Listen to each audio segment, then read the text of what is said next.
மத்தியில் கூட்டாட்சி மாநிலத்தில் சுயாட்சின்றது நீங்கள் உங்களுடைய முழக்கமாக நேற்று இருந்தது. இது இன்னைக்கு காலகட்டத்தில் சாத்தியங்களா? ஒரு அளவை தாண்டி இவர்களுடைய அந்த ஒற்றைத்தன்மையை திணிக்கும் போது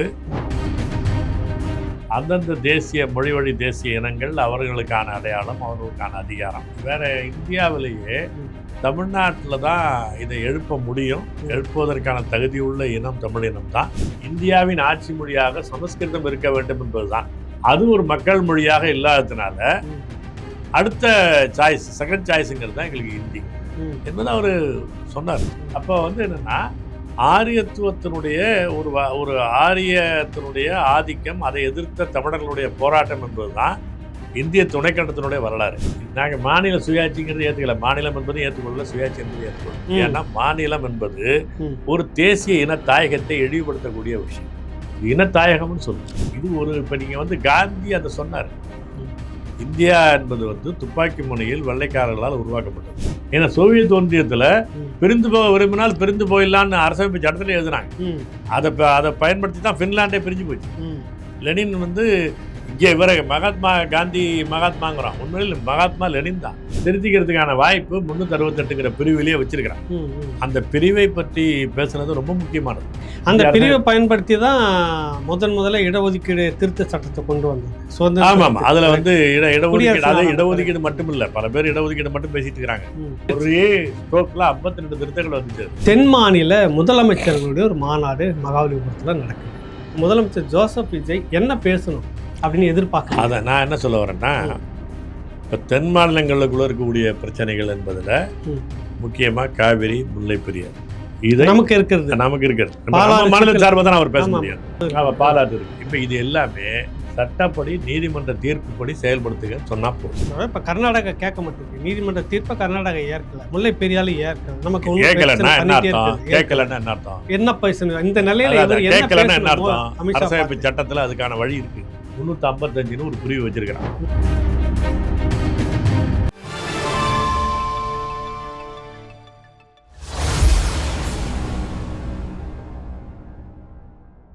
ராவணா பார்வையாளர்கள், தமிழ் உறவுகள் மற்றும் ராவணா நல உரிமைகளுக்கு வணக்கம்.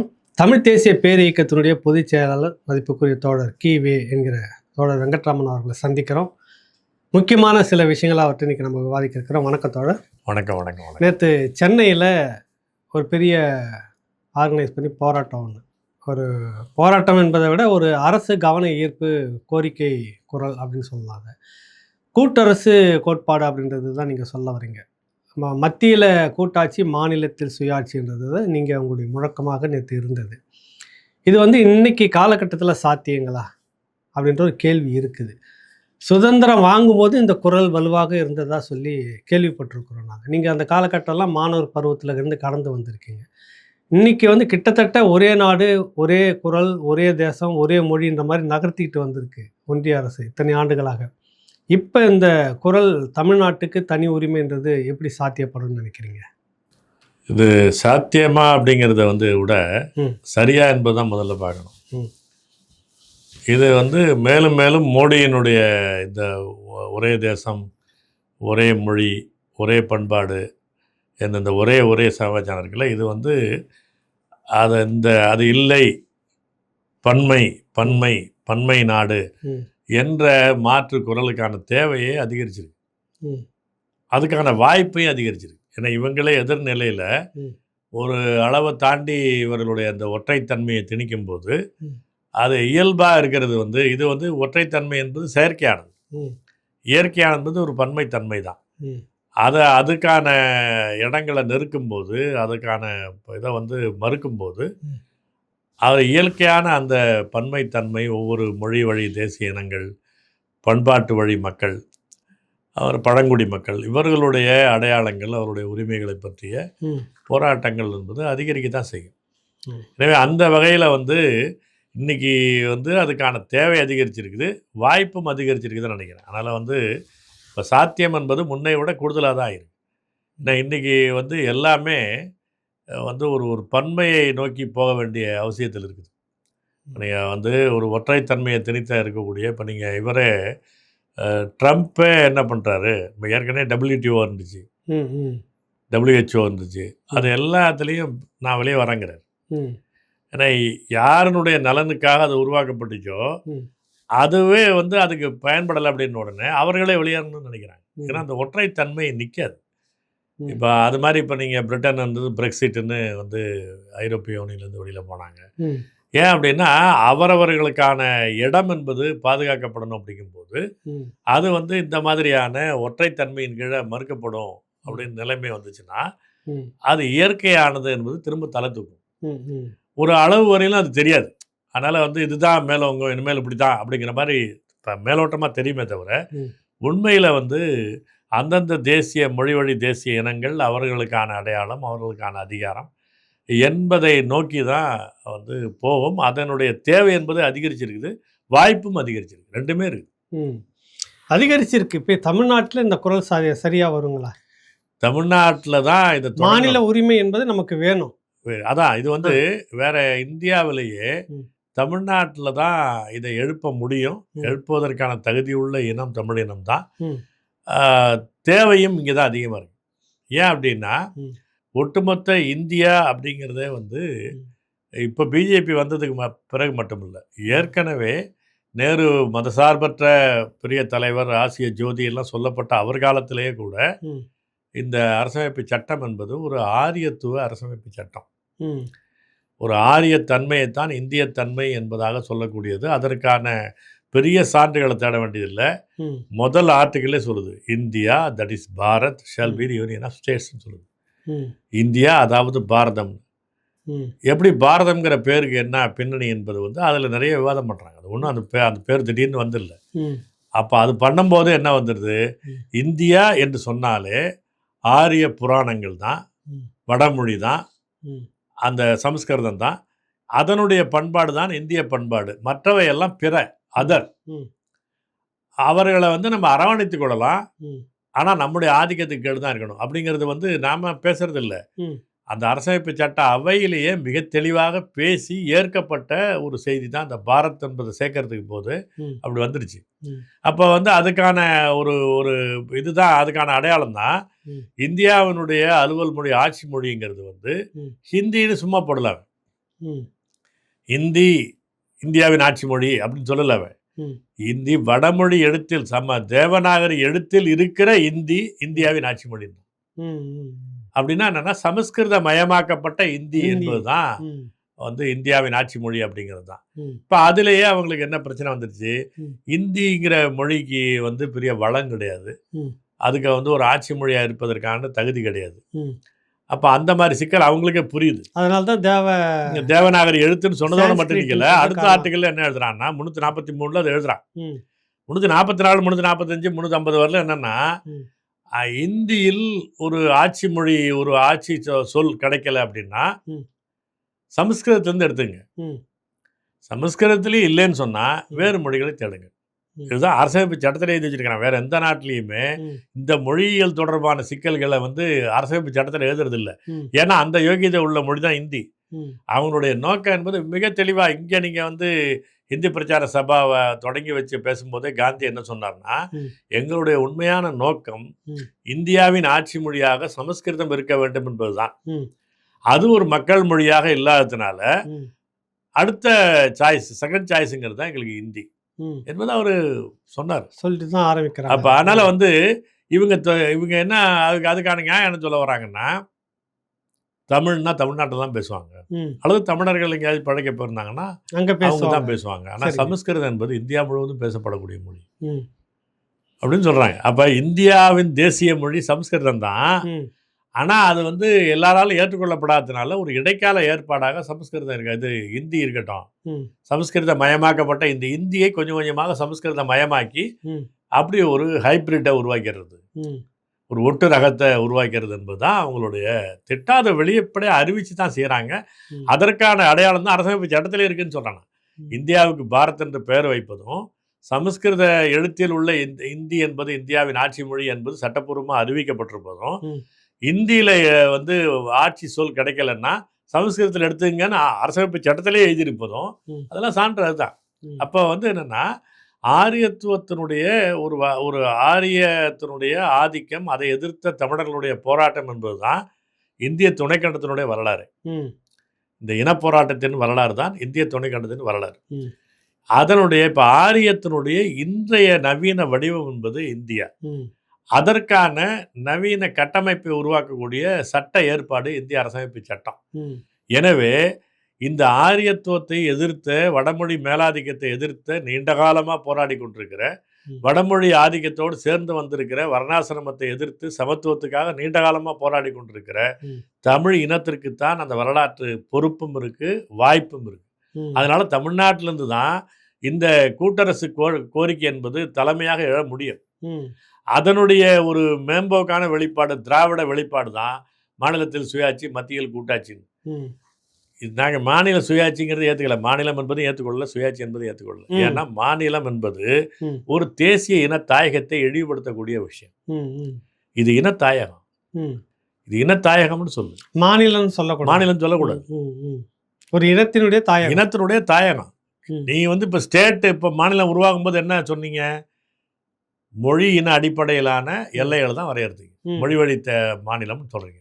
அப்ப என்ன, மொழி வழி தாயகம் தேசிய இன தாயகம் தானே. அது இனங்களின் கூட்டமைப்பாக இந்தியாவை மாற்றணுங்கிறது இயல்பானது. இனத்தாயகங்களாக மாநிலங்கள் இருக்கிற போது இனங்களின் கூட்டமைப்பாகத்தான் இந்தியாவை மாற்றணும். அப்போ இந்திய அரசமைப்பு என்பது இனங்களுடைய சமத்துவ உரிமையோடு இருக்கக்கூடிய ஒரு கூட்டரசாக மாறணும். இங்கே தான் நம்ம சொல்கிறோம். அதனால் இந்த மாநிலத்தில் சுயாட்சிங்கிறது இருக்கிற இந்த மாநிலம் என்பது அப்படின்னா ஒரு நிர்வாக அலகு, அது அட்மினிஸ்ட்ரேட்டிவ் யூனிட். இனத்தாயகம் என்பது இயல்பான வரலாற்று விளைபொருள். ரெண்டுக்கும் வித்தியாசம் இருக்குது. இப்போ இங்கே தமிழ்நாட்டை பொறுத்தளவுக்கு நம்முடைய வரலாற்றில் என்ன, மூவேந்தர்கள் ஆண்ட போது கூட சோழ நாடு உண்டு, சேர நாடு உண்டு, எல்லாமே பாண்டிய நாடு உண்டு. ஆனால் தமிழ்நாடு தான் பொதுவானது.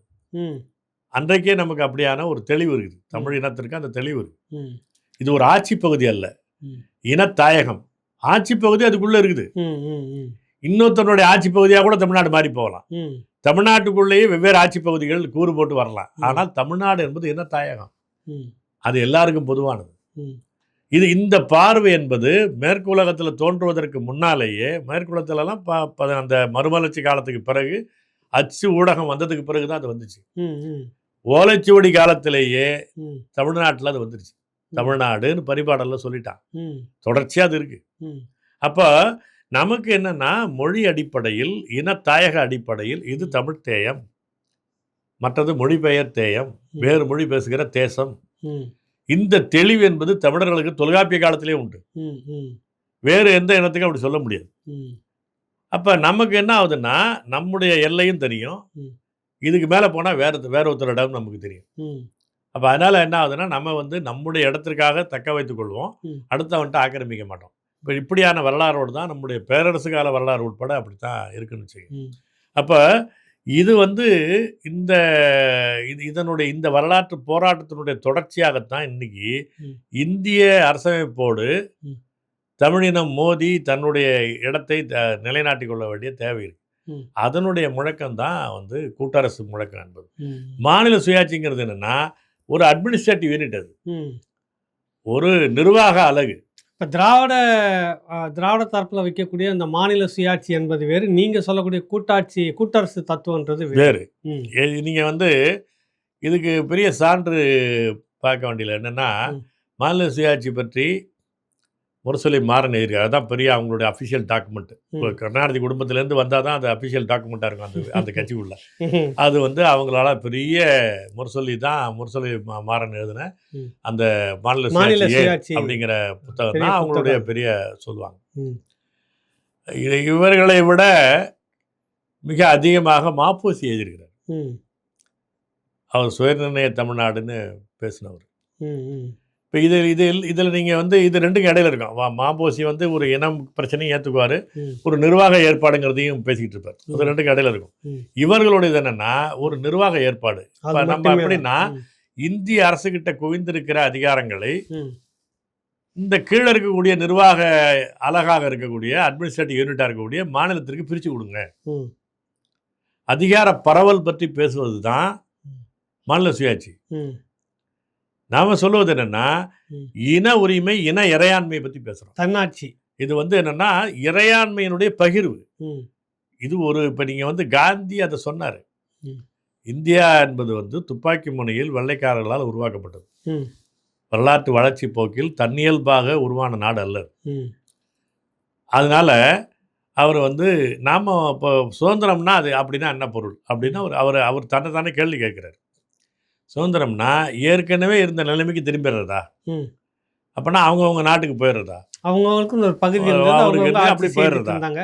அப்படிங்கிற கேள்வி அவரே கேட்டுட்டு சொன்னார்னா அது வேண்டாம். ம் தனித்தனி நாடுகளாக இருந்து ம் கட்டாயத்தின் அடிப்படையில் இணைக்கப்பட்ட ஒரு நாடு தான் இந்தியா. ம் அது ஒரு ஆட்சி பகுதியாக இருந்துருச்சு. ம் வெள்ளைக்காரன்ட்டு நம்ம அப்படியே வாங்கிடுவோம். ம் வாங்கிட்டு தனித்தனி நாடுகளாக இருந்தால் என்ன அதிகாரமும் என்ன சுயமரியாதையும் அந்த அந்த அரசுகளுக்கு இருக்குமோ ம் அதை வழங்கிடுவோம். ம் பிரிஞ்சு போகணும்னு மட்டும் கேட்காதீங்க. ம் இவ்வளோதான். ம் ம் ஏன்னா சோவியத் ஒன்றியத்தில் ம் பிரிந்து போக விரும்பினால் பிரிந்து போயிடலான்னு அரசமைப்பு சட்டத்தில் எழுதுனாங்க. ம் அதை பயன்படுத்தி தான் ஃபின்லாண்டே பிரிஞ்சு போச்சு. ம் லெனின் வந்து இங்கே இவரை மகாத்மா காந்தி மகாத்மாங்கிறோம், உண்மையில் மகாத்மா லெனின் தான். ம் அவர் தான் சொன்னபடி போனா போன்ட்டார். ம் ம் கம்யூனிஸ்ட் கட்சியில் பல பேர் கேட்டாங்க, அவன் திரும்ப முதலாளி திரும்ப போகிறான், ம் ஏய் அவன் பிள்ளைய அவன் பார்த்துக்குவான், ம் முதலாளியம்மா சோஷலிசம்மானா அங்கே இருக்கிற ஆள் நம்ம ஆள் இருந்தானே அவனை பேச சொல்லு, ம் அதுக்காகலாம் பிடிச்சி வச்சுக்க முடியாது. ம் அவன் பார்லிமெண்ட்டில் ஒரு மனதான தீர்மானம் நிறைவேற்றிட்டு கொண்டு வந்துருக்கிறான், ம்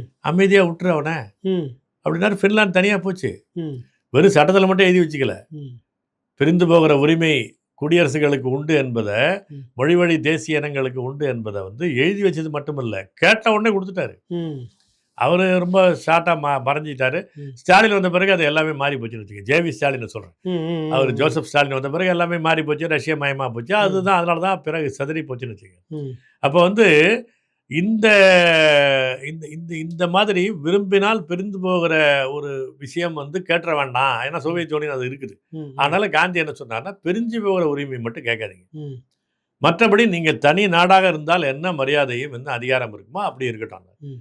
அப்படி இருந்துச்சா யார் பிரிஞ்சு போகணும்னு கேட்க போகிறா?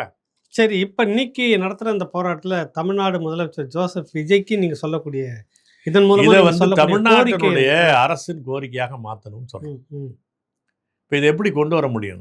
ம் இப்போ இன்னைக்கு அந்த சாத்தியமாங்கிற நீங்கள் கேட்டீங்களா, ஆமா, அந்த ஆமா, அந்த ஆமா. கேள்விக்கான இது அதில் ஒரு பிரச்சனை இருக்குது. ம் இப்போ இந்திய அரசமைப்பு சட்டத்தில் ம். நீங்கள் வந்து இப்போ நீங்கள் சொல்லக்கூடிய ஒரு மாநில உரிமைகள்னு வச்சுக்கலாம். ம். மாநில உரிமை, மாநில சுயாட்சிங்கிற வடிவத்துக்கு மாற்றணும்னா கூட ம். அரசமைப்பு சட்டத்தில் 368ன்னு ஒரு பிரிவு இருக்கு. ம் அதை நீங்கள் திருத்திக்கலாம். ம் இந்திய அரசமைப்பு சட்டத்தை திருத்திக்கலாம். ம் அதனால தான் 161 தடவை திருத்திருக்கிறான். ஆமாம் ஆமாம் ஆமாம். திருத்திக்கிறதுக்கான வாய்ப்பு 368ங்கிற பிரிவிலேயே வச்சிருக்கிறான். ம் ம் அந்த பிரிவை பற்றி பேசுனது ரொம்ப முக்கியமானது. அந்த இந்திய பிரிவை அரசமைப்பு பயன்படுத்தி தான் முதல்ல இடஒதுக்கீடு திருத்த சட்டத்தை கொண்டு வந்தது. சுதந்திர ஆமாம், தினத்துக்கு அதில் பிறகு. வந்து இடஒதுக்கீடு, குடியரசு அது ஆன இடஒதுக்கீடு பிறகு. மட்டும் இல்லை, பல பேர் இடஒதுக்கீடு மட்டும் பேசிட்டு இருக்கிறாங்க. ம். நிலச்சீர்திருத்த கிட்டத்தட்ட இல்ல, அது பிறகு 52 நிறைய திருத்தங்கள், வந்துருச்சு. ஒரே ஸ்ட்ரோக்கில் 52 திருத்தங்கள் வந்துச்சு. அதில் அந்த ஒரே நேரத்தில் ஒரே சட்ட திருத்தம், 52. அரசமைப்பு சட்டத்தில் திருத்தத்தில் 52 திருத்தங்கள் பண்ணதில் ஒன்று தான் இடஒதுக்கீடுக்கான திருத்தம். ம் ம் ம் எல்லாமே அது கிடையாது. ஏன்னா பெரும்பாலானா அந்த ஜமீன் ஒழிப்பு, ம் நில இந்த நில குவியல் உச்சவரம்பு, உடைப்பது, இந்த நில மாதிரியான உச்சவரம்பு. உச்சவரம்பு பிரச்சனைகள்லாம் பலது போய் சிக்கிச்சு வழக்கில். ம் அதற்காகத்தான் வந்து நேரு காலத்தில் அது திருத்தப்பட்டுச்சு. அதில் ஒன்று ம் இந்த 16A திருத்தினதுங்கிறது அது. ம் சரி, இப்போ இந்த மாதிரி திருத்தப்படுவதற்கான வாய்ப்பு 368ன்னு ஒரு பிரிவே இருக்கு. ம் அது என்ன பிரச்சனைன்னா, ம் 2/3 பெரும்பான்மையில் வந்து நாடாளுமன்றத்தில் நிறைவேற்றப்படணும். ம் ம் ம் வந்திருந்து வாக்களிப்பவர்களில் 3/2 பெரும்பான்மை உறுப்பினர்கள் அந்த ம். திருத்தத்துக்கு ஆதரவாக இருக்கணும். ம் அது மட்டுமில்ல, ம் இப்போ வந்து பாதிக்கு மேற்பட்ட மாநிலங்களுடைய சட்டமன்றங்கள் அதை ராட்டிஃபை பண்ணணும், இசைவு கொடுக்கணும். ம் ம் இப்படி வந்தால்தான் அரசமைப்பு சட்டத்தில், அது குறிப்பாக இந்திய ஒன்றிய அரசுக்கு இடையில இருக்கக்கூடிய அதிகார பகிர்வு தொடர்பான ம் திருத்தங்களில் அப்படி வந்தால் தான் முடியும். ம் அதுக்கு வாய்ப்பே கிடையாது. இப்போ கண்ணுக்கு முன்னாடி இருக்கிற சான்று என்ன? ம் இப்போ ஜிஎஸ்டியை பார்க்குறோம், நீட்டு தேர்வு பார்க்குறோம். ம் இந்த ஜிஎஸ்டி வந்த உடனே இப்போ எல்லாத்துக்கும் என்ன ஆயிடுச்சு, இன்றைக்கி இருக்கிற விற்பனை வரி உரிமைங்கிறது ஒரு மாநில அரசாங்கத்திட்ட இருந்துச்சு. ம் அரசமைப்பு சட்டத்தில் உருவாகும் போது அது இருந்துச்சு. ம் இப்போ மோடி ஆட்சி காலத்தில் தான் அது வந்து ஃபுல் திருத்தம் பண்ணி கம்ப்ளீட்டாக கிட்டத்தட்ட பிரட்டி போட்டான். ம் ம் இந்திய அரசமைப்பு சட்டத்தினுடைய முகமே மாறி போச்சு. அதில் வந்து ஜிஎஸ்டிங்கிறத உருவாக்கினாங்க. இப்போ இந்த ஜிஎஸ்டி வந்தபோது புரியாதவர்களுக்கு கூட இப்போ என்னென்னா, மாநில அரசாங்கம் வந்து எந்த வரியும் விதிக்க முடியாது. ம் கிட்டத்தட்ட அதனுடைய அதிகாரம் எல்லாமே போயிடுச்சு. ம் திரும்பவும் ஜிஎஸ்டி கவுன்சில்கிட்ட போய் தான் பேசணும். ம் இப்போ இதை பற்றி ஏற்கனவே இந்த நிதியமைச்சர் அந்த பிடிஆர் பாண்டியராஜன் ரொம்ப டீட்டெயிலாக ஒரு கட்டுரை இருக்கிறாரு.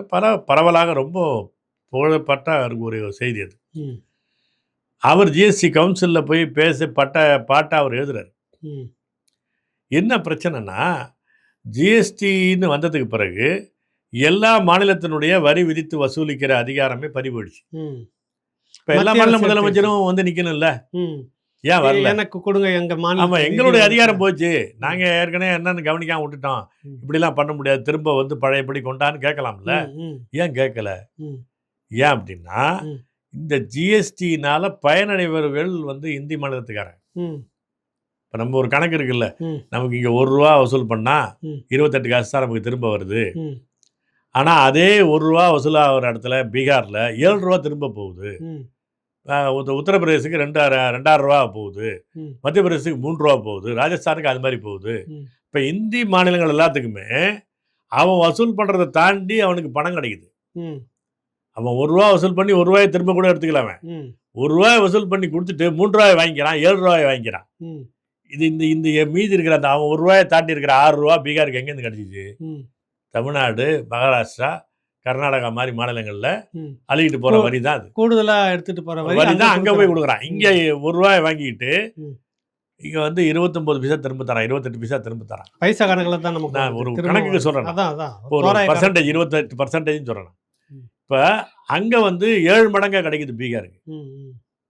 அப்போ இங்கேருந்து எடுத்துகிட்டு போகிறது அங்கே கொடுக்குறான். அப்போ அவர் ஜிஎஸ்டி அதிகாரம் போச்சுன்னு அவரே கவலைப்பட போகிறாரு? அங்கே இருக்கிற முதலமைச்சரோ அங்கே இருக்கிற நிதி அமைச்சரோ கேட்க மாட்டாங்க எங்கள் அதிகாரம் போச்சுன்னு. ஏன்னா இவனுக்காக டெல்லி ஆளுகிறது. இந்தி மொழி என்பது இந்தி மாநிலத்தினுடைய ஆட்சி மொழி மட்டுமல்ல, இந்தியாவின் ஆட்சி மொழி. இந்திக்காரன் அந்த மாநிலத்தினுடைய முதலமைச்சருங்கிறது ஒரு ஆள் இருக்கிறான், அதை தாண்டி இந்திய பிரதமர்னு ஒரு ஆள் இருக்கிறான். இப்போ இந்திக்காரனுக்கு டபுள் என்ஜின் சர்க்கார் எப்பயுமே நடக்குது. கட்சி எந்த கட்சி இருந்தாலும் சரி தான், டபுள் என்ஜின் சர்க்கார் நடந்துகிட்டு தான் இருக்குது. ஆனால் தமிழ்நாட்டுக்கு அது மாதிரியான மாநிலங்களுக்கெல்லாம் இது வந்து இழக்குது. அப்போ அதனால ஜிஎஸ்டி கவுன்சிலில் எல்லா மாநிலத்தினுடைய நிதியமைச்சர் இருந்தால் கூட யாரும் எதிர்த்து பேசுறது இல்லை. காரணம், அவன் பயனாளி, நம்ம பறி கொடுக்குறவன், அப்போ சேர்ந்து நிற்க முடியாது. இதே தான் இப்போ அடுத்தது வந்திருக்குல்ல, நாடாளுமன்றத்தில் எவ்வளோ எல்லா மாநிலங்களுக்கும் எவ்வளோ உறுப்பினர் இருக்கணும், மறுசீரமைப்புன்னு சொல்கிறாங்க. இப்போ அதுலேயும் என்ன பிரச்சனை, நீங்கள் வந்து இந்தி மாநிலங்களில் அவங்க மக்கள் தொகையை கட்டுப்படுத்துறது குறைஞ்சி போச்சு. அதனால் வந்து அவங்களுடைய வாக்காளர் எண்ணிக்கை அதிகரிச்சிச்சு, மக்கள் தொகை அதிகரிச்சிச்சு. எனவே அவங்களுக்கு சீட்டு அதிகரிக்கணுங்கிறான். இப்போ வந்து பழையபடியே இருக்க முடியுமா? 10 லட்சம் பேருக்கு ஒரு எம்பி அப்படின்னு முதல்ல சொன்னோம். இப்போ இன்றைக்கி 20 லட்சம் பேரை தாண்டிடுச்சு. அது எப்படி பிரதிநிதித்துவம் சரியாக இருக்கும்? உனக்கு வந்து 8 லட்சம் பேருக்கு ஒரு எம்பி வரான், ஏன்னா நீ மக்கள் தொகையை கட்டுப்படுத்திட்ட. எனக்கு 25 லட்சம் பேருக்கு ஒரு ஆள். இப்போ நீ வந்து எனக்கு 3 பேர், நீ ஒரு ஆள் வருது, என்னுடைய 3 பேருக்கு சமமாக இருக்கிறீங்க. இப்போ எனக்கு எப்படி சரியாக இருக்கும் அப்படின்னு அவன் பேசுகிறான். இப்போ இந்த பிரச்சனையில் என்ன ஆகுது, நீங்கள் இப்போ இதுக்கான தீர்வு சொல்கிறதுலேயே 1000 பிரச்சனையில் மாட்டிக்கிட்டு இருக்கிறாங்க. இப்போ சௌமியாவே சட்டமன்றத்தில் என்ன பேசுகிறாங்க இதை பற்றி வரும்போது, நான் ஒரு நாடாளுமன்ற தொகுதியில் சுற்றி வரத்துக்குள்ளே 5 வருஷம் முடிஞ்சு போகுது, நான் போய் ஓட்டு கேட்க போகும்போது ஓட்டு கேட்க வந்தால் இப்போ தான் வரியான்னு கேட்குறாங்க. ஒரு சட்டமன்ற தொகுதிக்கே 360 கிராமங்கள் இருக்குது, ஊராட்சிகள் இருக்குது. நான் ஒவ்வொரு ஊராட்சிக்கும் ஒரு நாள் போகிறதாக ஒரு வருஷம் ஃபுல்லாக கணக்கு வச்சுக்கிட்டா கூட ஒரு வருஷத்தில் ஒரு ரவுண்டு தான் அடிக்க முடியும். எனவே வந்து தொகுதியை வந்து சின்னதாக்கணும். நீங்கள் வந்து சட்டமன்ற தொகுதியை சின்னதாக்கணும் கேட்கறதுல ஒன்றும் பிரச்சனையே கிடையாது. நீங்கள் நாடாளுமன்றம் தான் சிக்கல். நாடாளுமன்றம் பல மொழிகள் பேசக்கூடிய தேசிய இனங்களுடைய இடம் அது. அந்த இடத்துல நீங்கள் வந்து இப்போ மக்கள் தொகை அடிப்படையில் தான் எம்பி எண்ணிக்கை இருக்கணும் அப்படின்னு இப்போ போட்டிங்கன்னா அவர்கள் பீகாருக்கும் உத்தரப்பிரதேசுக்கும் எம்பி எண்ணிக்கை அதிகரிச்சிடும். மக்கள் தொகையை கட்டுப்படுத்தின தமிழ்நாட்டுக்கு குறையும். இப்போ இருக்கிற 543 2011ஆம் ஆண்டு மக்கள் தொகை கணக்கு அடிப்படையில் மாற்றி அமைச்சிங்கன்னா இப்போ இருக்கிற 39, 31 மாறிடும். கேரளாவுக்கு 20 இருக்கிறது 12 மாறிடும். அது மாதிரி கர்நாடகாவுக்கு குறையும். ஆனால் மாறாக பீகாருக்கு டபுள் ஆகும், உத்தரப்பிரதேசுக்கு எடுத்துகிட்டு 1.25 பங்கு வந்துடும், ராஜஸ்தானுக்கு டபுள் ஆகும். இப்போ அங்கெல்லாம் மக்கள் தொகை கட்டுப்பாடு இல்லை, கட்டுப்பாடு இருக்குது ஆனால் இந்த அளவுக்கு இல்லை. அப்போ என்ன ஆகுது, மக்கள் தொகை பெருக்கம் அங்கே வந்துடுறதுனால அவர் வந்து டபுள் ஆயிடுவார். அந்த இந்தி பேசக்கூடிய மாநிலங்களுடைய உறுப்பினர்கள் இப்போ ஏற்கனவே 225 பேர் இருக்கிறான். இன்னைக்கே சிக்கல். நாளைக்கு வந்து என்ன ஆயிடும், அவர்களுடைய எண்ணிக்கை அதிகரிச்சிடும். அதிகரித்த பிறகு இப்போ நீங்கள் சாதாரண சட்டங்களுக்கெல்லாம் அப்படின்னா வந்திருந்து வாக்களிப்பவர்களில் எளிய பெரும்பான்மை சிம்பிள் மெஜாரிட்டி அடிப்படையில் சட்டங்களை உருவாக்கிக்கலாம். வந்திருக்கணும், வந்திருந்து வாக்களிக்கிறதுல முன்னிலை. அப்போ வந்து வந்துட்டு வாக் அவுட் பண்ணாலும் சரி, வந்துட்டு நான் வாக்களிக்க முடியாதுன்னு உள்ள உட்காந்தாலும் சரி, அந்த கணக்கெல்லாம் கழிச்சிடும். அதற்குள் மீதி இருக்கிறதுக்குள்ள வந்து பெரும்பான்மை இருந்தால் போதும். அப்போ என்ன ஆயிடும்னா, ஒட்டுமொத்த 4 தென் மாநிலங்களும் ஒன்னா நின்று கத்துனாலும், எல்லாரும் எதிர்த்து கையை தூக்கினாலும் ஒண்ணுமே கிடையாது. வாய்ஸ் ஓட்டுல முடிச்சிடும். அவங்க வந்து வாக்கெடுப்பு அவங்க முடிச்சிடும். அவனுடைய இயல்பான பெரும்பான்மை வந்துருது இல்ல. இப்ப இவங்க என்ன சொல்றாங்கன்னா, எல்லாருக்கும் தான் 50% ஏத்துறான்றாருல, 7.18ங்கிற விகிதாச்சாரம் மாறாது இல்ல அப்படின்னு கேக்குறாங்க. விகிதாச்சாரம் மாறாது, நம்பர் மாறும், எண்ணிக்கை மாறும். அப்ப என்ன ஆகும்னா, சிம்பிள் மெஜாரிட்டியில அவன் எல்லாத்தையும் பாஸ் பண்ணிட்டு போயிட்டே இருப்பான். நீ எல்லாரும் சேர்ந்து கத்திட்டு இருக்கு. இது ஒரு சாதாரண ஒரு விஷயம். அது இரண்டாவது சொல்றேன், 846 உறுப்பினர்களுக்கு கொண்ட நாடாளுமன்றம் ஆகிறேங்கிறான். 543 பேர் இருக்கும்போது எல்லா எம்பியும் பேசுறது இல்லை, பேசுறதுக்கு அனுமதிக்கிறது இல்லை, நேரம் கிடையாது. நீ 846 பேர்னா இப்ப நீங்க சைனாவில் பார்லிமெண்ட்னு சொல்லிட்டு இருப்பான். அது கட்சியில தலைமையில முடிவு எடுத்துட்டா அங்க பார்லிமெண்ட்ல ஒண்ணும் கிடையாது. அதுக்காக ஆனா என்ன பண்ணிருப்பான்னா, எல்லாரும் கௌரவத்துக்கு பாத்தீங்கன்னா ஒரு பெரிய மண்டபத்துல மாநாடு நடத்துற மாதிரி இருக்காது.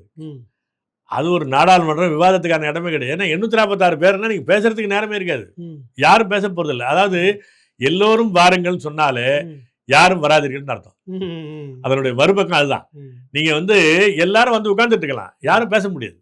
அப்ப நாடாளுமன்றம் என்பது ஒரு பிரச்சனைகளை பேசி முடிவெடுக்கிற ஒன்றாக இல்லாமல் யாரோ சில பேர் முடிவெடுப்பதை ஆமாம் போடுற இடமா மாறிடும். ஏன்னா 843 பேர் 56 பேர் பேசவே முடியாது. நீங்க உண்மையிலே நேரம் கொடுத்தா கூட பேச முடியாது.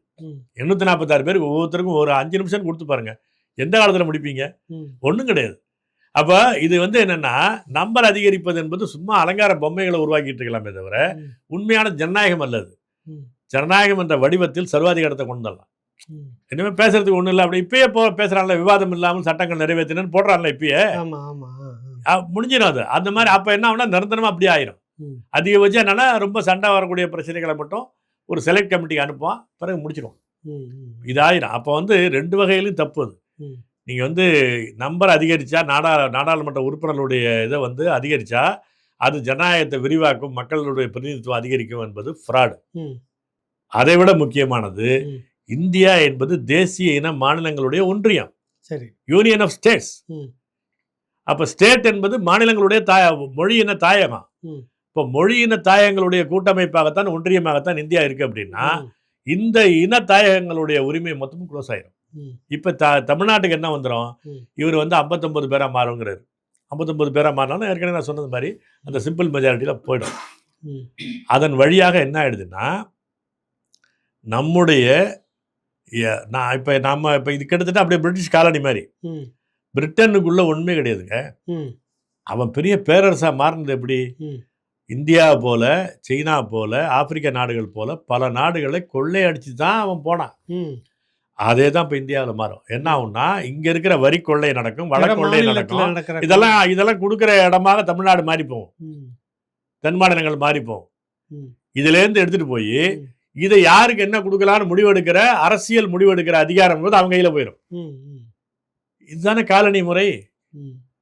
பிரிட்டிஷ் பார்லிமெண்ட் எல்லாத்தையும் முடிவெடுப்பான், நீ வாரி கொடுக்குற காலனியா நீ இருப்ப. சுதந்திர இல்ல, இது ஒரு காலனி முறை. காலனி முறை இது. ஆனா இதுக்கு பேர் ஜனநாயகம்ங்கிறான், நாடாளுமன்றத்துக்கு வாட்டுறான். அப்ப இது ஜனநாயக வடிவத்திலான ஒரு ஏகாதிபத்திய முறை. அது அதுவும் வரலாற்று வழியில் நீண்ட காலமாக தன்னுடைய தனித்தன்மையை தக்க வைத்துக் கொண்டிருக்கிற தமிழ் இனத்திற்கு மிகப்பெரிய. இது வரைக்கும் நீங்க பேசுறது வந்து கிட்டத்தட்ட ஒரு நீண்ட நெடிய இடதுசாரி இயக்கத்துல இருந்து, நீங்க கம்யூனிஸ்ட் இயக்கத்துல இருந்து அந்த பார்வையில தான் பேசிட்டு வரீங்க. ஒரு யதார்த்த தமிழ் மக்களுக்கு தன் நலன் சார்ந்த அப்படின்ற ஒரு கேள்வி ஒன்று இருக்கு. நல்ல ஒரு அரசியல் வகுப்பு மாதிரி நீங்க எடுத்திருந்தீங்க, ஆழ்ந்த ஒரு தெளிவான விளக்கம். நாளைக்கு வந்து இந்தியாவினுடைய உள்துறை அமைச்சர் அமித்ஷா சென்னைக்கு வராரு. தென் மாநில முதலமைச்சர்களுடைய ஒரு மாநாடு மகாபலிபுரத்தில் நடக்குது. தமிழ்நாடு முதலமைச்சர் ஜோசப் விஜய், கர்நாடக முதலமைச்சர் டி.கே. சிவகுமார், ஆந்திர முதலமைச்சர், தெலுங்கானா முதலமைச்சர், கேரள முதலமைச்சர், பாண்டிச்சேரி எல்லாம் கலந்துக்கிறாங்க.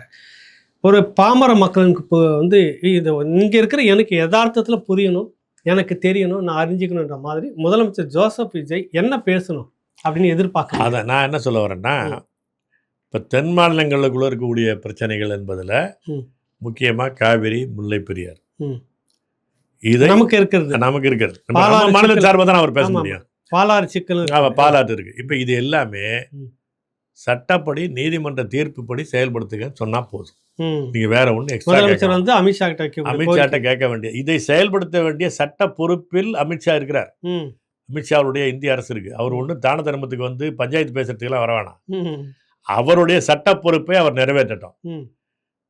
நீதிமன்ற தீர்ப்புகள் செயலாகட்டும். நம்ம வேற எக்ஸ்ட்ராவா எதுவும் கேட்க வேணாம். எனக்கு அதை பண்ணு இதை பண்ணுலாம் கேட்க வேணாம். இதை உத்தரவாதப்படுத்த வேண்டிய சட்ட கடமையில் அமித்ஷா இருக்கிறார். அந்த வேலையை நீ செய்.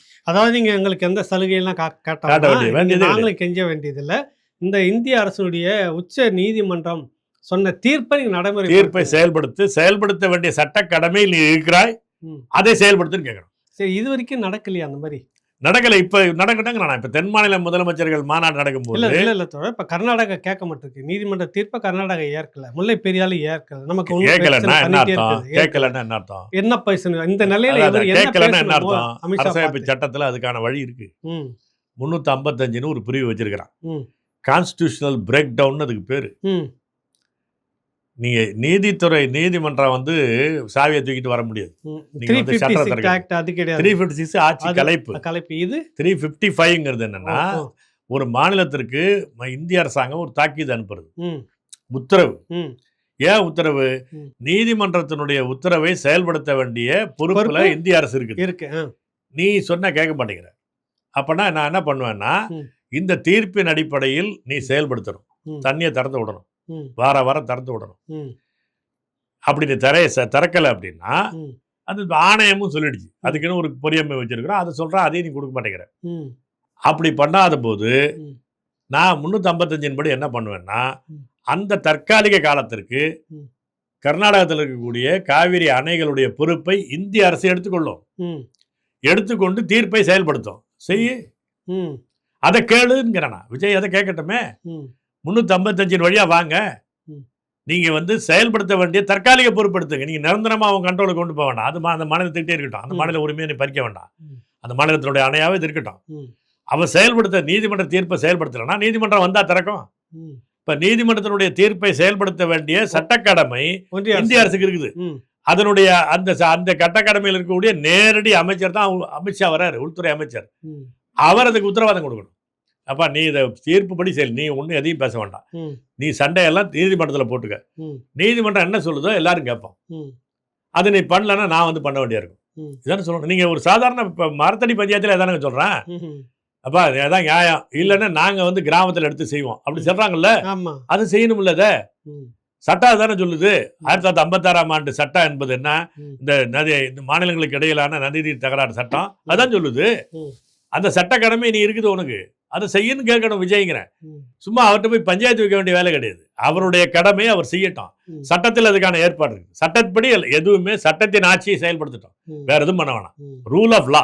தமிழ் தேசிய பேரியக்கத்தின் சார்பாக நம்ம தமிழ்நாடு முதலமைச்சருக்கு இந்த கோரிக்கை நீங்க வலியுறுத்தி இருக்கீங்களா, சொல்லியிருக்கீங்களா, தெரியப்படுத்திருக்கேன்னா நம்ம சந்திக்கிறதுக்கான நேரம் கேட்குறோம். அதுக்கான ப்ராசஸில் இருக்கும். நம்ம அதில் ஒன்றும் பெரிய குறை சொல்லலை. ஏன்னா நம்மளை தெரிந்து அவர் ஒரு தேதியை கொடுக்கணும்.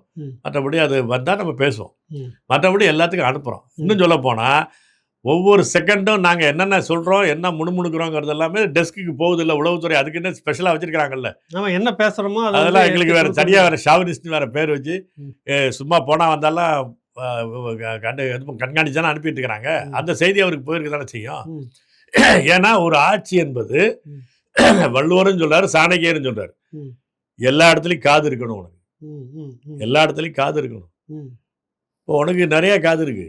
அதுவும் எங்களோட சத்தம் உங்களுக்கு உடனடியாக கேட்டுரும். நாங்க முணுமுணுத்தாவோட உங்களுக்கு கேட்டுரும். அப்ப நாங்க என்ன சொல்றோம் தெரியணும்ல. இப்ப நாம வந்து வெளிப்படையா தானே சொல்றோம். அனுமதி வாங்கி உங்க உள்துறை உளவுத்துறை அத்தனை பேரும் நோட்ஸ் எடுத்தது தான் நேற்றுக்கு நடத்திருக்கிறோம் ஆர்ப்பாட்டம். இந்த செகண்ட் உங்க டேபிளுக்கு இருக்கும். அது பேசுங்க. முல்லை பெரியாறு அந்த இந்த காவிரி தீர்ப்பு வந்த உடனே இப்போ நீங்கள் வந்து நடுவர் மன்றம்னு ஒன்று கேட்டீங்க, தப்புன்னு சொன்னோம். சட்டமன்றத்திலே வாதம் ஆச்சா இல்லையா? நாங்கள் ஒரு ஓரத்தில் தான் சொன்னோம்.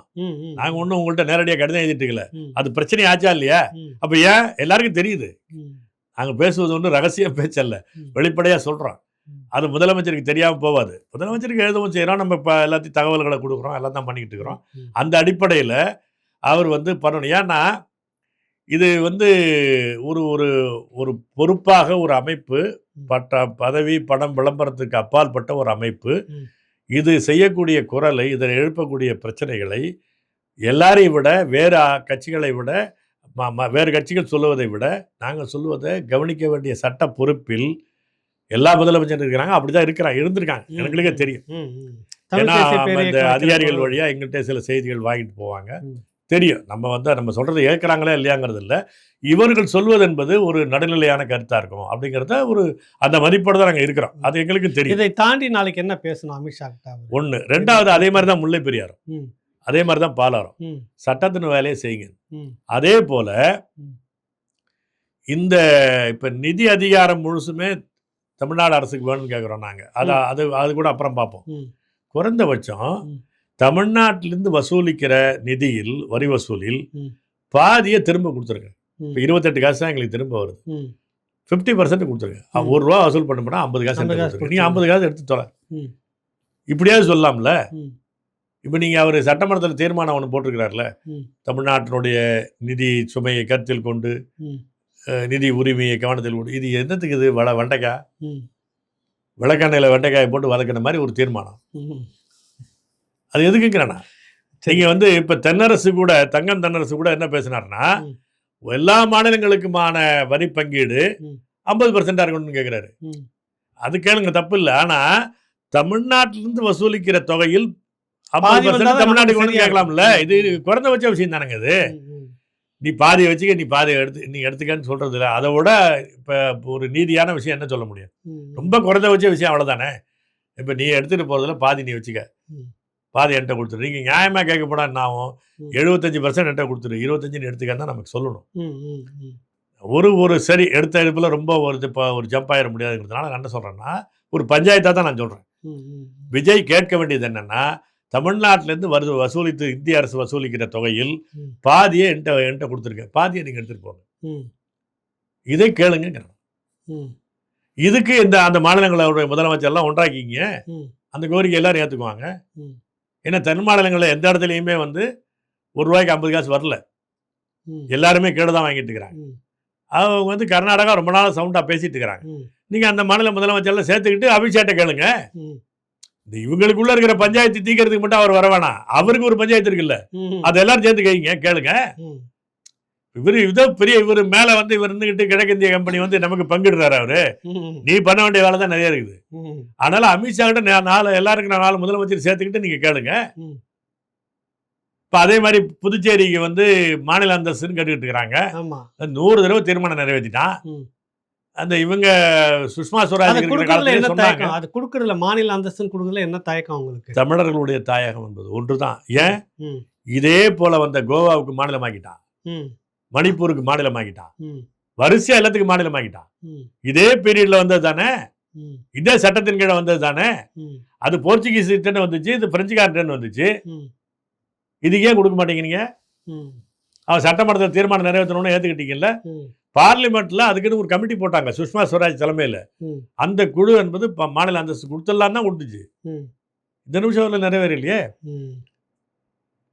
இப்போ என்னன்னு கேட்டால் என்ன பண்ணுறான்னா, காரைக்கால் கேட்குதா, ஏனாம் கேட்குதான்னா, அவன் கேட்கலன்னா அவனை யூனியன் பிரதேசமாக வச்சுக்க, பிரச்சனை இல்லை, கேட்கறவன்ட்ட கொடுத்து. ஏன்னா புதுச்சேரிங்கிறது பகுதி தான் பெரிய பகுதி, அந்த பகுதியே ஒரு மாநிலமாக, இதை விட சின்ன பகுதி கோவா, இதை விட சின்ன பகுதி எல்லாமே மாநிலமாக்கி வச்சிருக்கிறீங்க. அதுக்குன்னு ஒரு முதலமைச்சர்னு வச்சுக்கிறீங்க, அதை வைக்க வேண்டியதானே. இதை நீங்கள் சேர்ந்துக்கிட்டு கேளுங்கிறேன். விஜய் வந்து குறைந்தபட்சம் நம்ம இவரோட ரங்கசாமியோட சேர்ந்துட்டு அதை கேளுங்க. இந்த மாதிரியான நீங்கள் உரிமைகளை கேட்க வேண்டிய, உரிமை பகிர்வை கேட்க வேண்டிய இடமாக இதை பயன்படுத்தி நினைக்கிறீங்க. மின்சார உற்பத்தி என்பதும் தமிழ்நாடு அரசாங்கத்திட்ட இருந்துச்சு, எல்லாமே அப்படி தான் இருந்துச்சு. இப்போ வந்து உற்பத்தி என்பது தனியாருக்கு போயிடுச்சு. பெரும்பாலான உற்பத்தி 80% உற்பத்தி என்பது தனியார் கம்பெனிகள் தான் தமிழ்நாடு மின்சார வாரியம் வாங்குது. அங்கேயும் அதே தான். ம். அவன் என்ன பண்ணிடுறான்னா அதனுடைய ஃப்ளோர் ரேட்டுன்னு ஒன்று வச்சிருக்கிறான். ம். அதுக்கு கீழே அது போயிடும் அப்படின்னாக்க அது தொகையை அவர் கொடுத்துருவார். ம். மின்சார வாரியம் கொடுத்துரும் அவனுக்கு. ம். அதே மாதிரி ஒரு யூனிட்டுக்கு பைசா இதில் தான் வந்து நிறைய லஞ்சங்கள் நடக்கிறது எல்லாமே அதுதான்.